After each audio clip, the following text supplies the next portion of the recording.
Assalamualaikum warahmatullahi wabarakatuh. Perkenalkan kami dari kelompok 3. Di sini kami akan mempresentasikan video mengenai APD yang dimana alat pelindung diri. Sebelumnya, perkenalkan nama saya Aprilia Siregar dengan NIM 122320014. Kenalkan nama saya Yohanes Andre dengan NIM 122320013.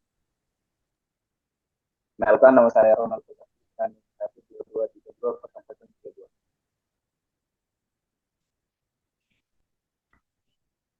Oke, di sini jadi kami akan menjelaskan mengenai tentang jenis-jenis APD, manajemen APD, dan juga infeksi K3.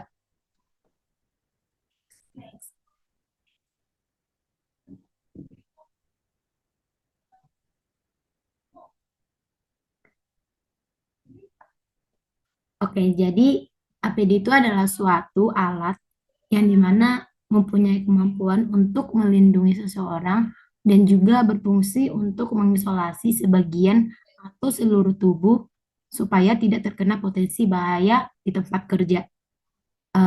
Menurut teman-teman, pentingkah APD? APD itu merupakan suatu yang sangat penting ya, karena APD itu dapat mencegah terjadinya suatu cedera atau kecelakaan di tempat kerja yang dimana dengan menggunakan APD K3 yang sesuai, pekerja dapat terlindung dari bahaya fisik, kimia, atau risiko kesehatan lainnya.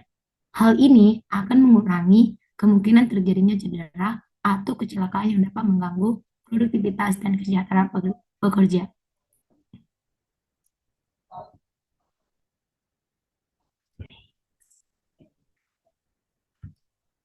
Nah, maka jenis-jenis APD itu terdiri dari yang pertama pelindung kepala, yang dimana pelindung kepala ini berfungsi untuk melindungi kepala dari benturan, pukulan, atau juga benturan dari benda keras. Alat ini bisa juga melindungi kepala dari radiasi panas, api, percikan bahan kimia, dan juga suhu yang ekstrim.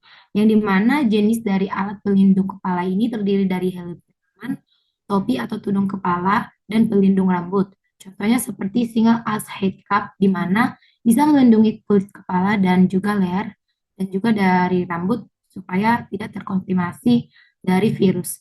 Yang kedua, mengenai pelindung mata dan muka yang dimana berfungsi untuk melindungi mata dan wajah dari paparan bahan-bahan kimia berbahaya seperti gas dan juga partikel yang melayang di udara atau air seperti percikan dari benda-benda tajam dan juga dari uap panas.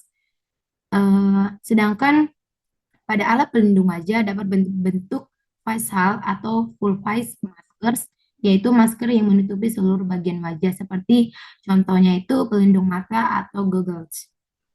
Next. Nah, yang ketiga ada juga yang disebut sebagai pelindung telinga, yang dimana pelindung telinga ini seperti sumbat telinga atau penutup telinga, di mana kedua jenis pelindung telinga ini berfungsi untuk melindungi telinga dari polusi udara atau tekanan udara dan juga meredam suatu kebisingan. Nah, yang keempat, pelindung pernapasan, yang dimana berfungsi untuk melindungi organ pernapasan dengan cara menyalurkan udara bersih atau menyaring paparan zat berbahaya seperti debu, kabut, uap, asap. Nah, contoh pelindung pernapasan itu adalah seperti masker, respirator, tabung, atau kartik khusus untuk menyalurkan oksigen, tangki selam, dan juga regulator. Nah, yang kelima, pelindung tangan. Pelindung tangan ini berfungsi untuk melindungi jari-jari tangan dari api, suhu panas, atau suhu dingin, radiasi, arus listrik, dan juga bahan kimia, benturan, atau pukulan yang tergores dari benda-benda tajam. Seperti contohnya itu sarung tangan beda atau surgical gloves.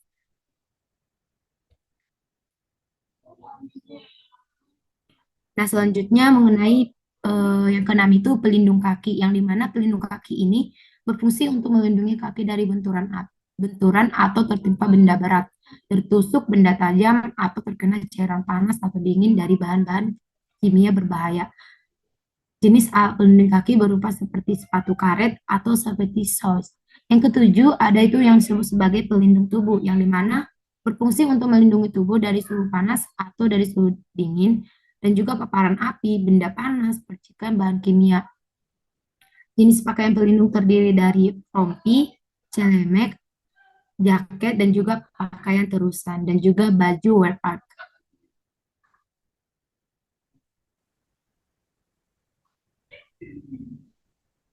Untuk selanjutnya adalah manajemen alat pelindung diri. Yang pertama adalah identifikasi kebutuhan dan syarat APD, yang dimana menentukan jenis APD yang diperlukan berdasarkan jenis bahaya di tempat kerja.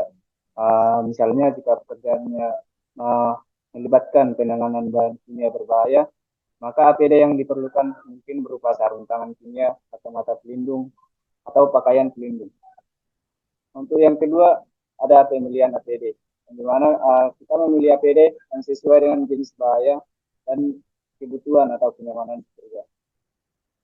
Yang dimana saat memilih APD ini, uh, misalnya jika pekerjaan melibatkan penanganan bahan kimia berbahaya, maka mungkin kita memerlukan APD seperti sarung tangan, tahan kimia, kacamata pelindung, atau pakaian pelindung.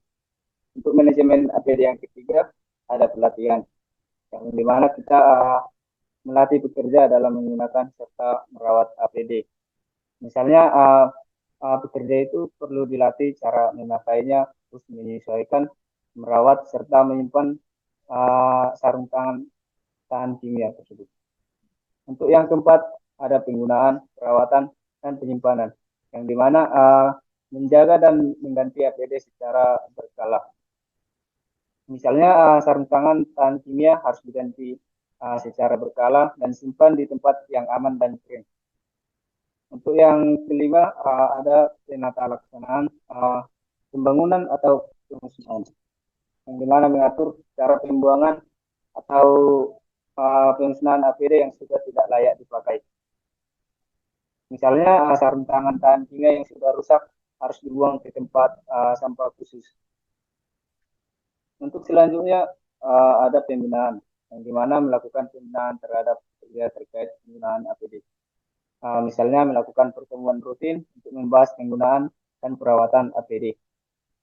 Untuk yang ketujuh ada inspeksi, yang dimana melakukan inspeksi rutin untuk memastikan APD yang digunakan dengan benar. Misalnya melakukan pengecekan rutin pada sarung tangan tahan kimia untuk memastikan tidak ada kerusakan. Untuk manajemen APD yang terakhir ada evaluasi dan pelaporan, yang dimana melakukan evaluasi dan laporan terkait penggunaan APD. Misalnya untuk terkait penggunaan APD harus dilakukan secara berkala pelaporannya, misalnya membuat laporan bulanan tentang penggunaan dan kondisi APD. Untuk materi selanjutnya akan dijelaskan oleh kawan saya. Selanjutnya, inspeksi K3. Inspeksi K3 merupakan upaya untuk memeriksa atau mendeteksi semua faktor mulai dari peralatan, proses kerja, material, area kerja, hingga prosedur yang berpotensi menimbulkan cedera atau penyakit akibat kerja. Keuntungan perusahaan dalam melakukan inspeksi K3.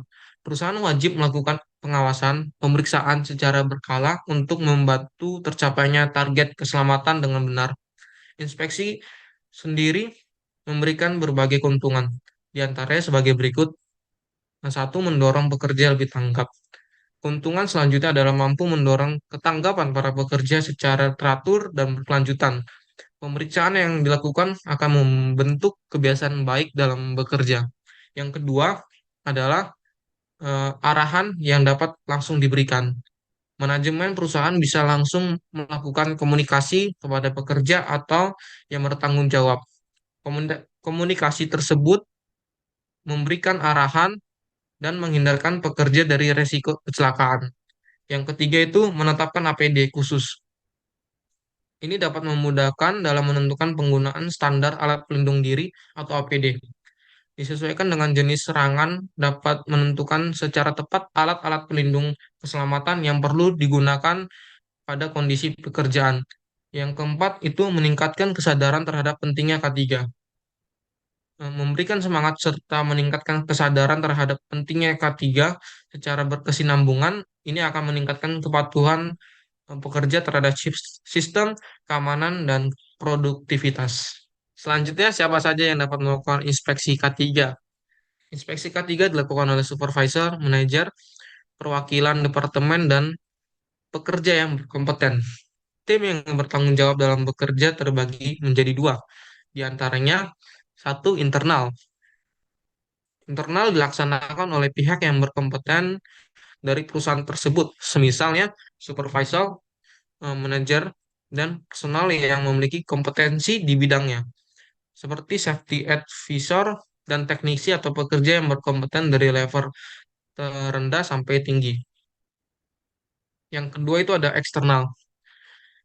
Eksternal ini mencakup pelaksana yang dilakukan oleh pengawas atau instansi pemerintah atau pihak ketiga dari luar perusahaan tersebut.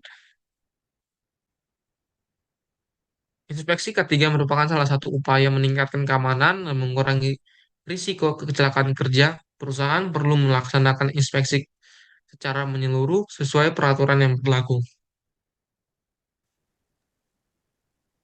Untuk kesimpulan yang kami dapatkan dari penjelasan di atas, maka disimpulkan bahwa APD sangat berguna dan sangat penting dalam dunia pekerjaan.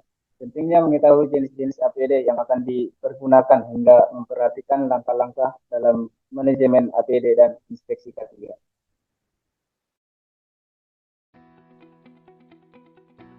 Jadi berikut ada merupakan studi pustaka dari materi yang telah kami paparkan. Mungkin sekian hasil presentasi kami. Apabila ada kekurangan, mohon dimaafkan. Terima kasih.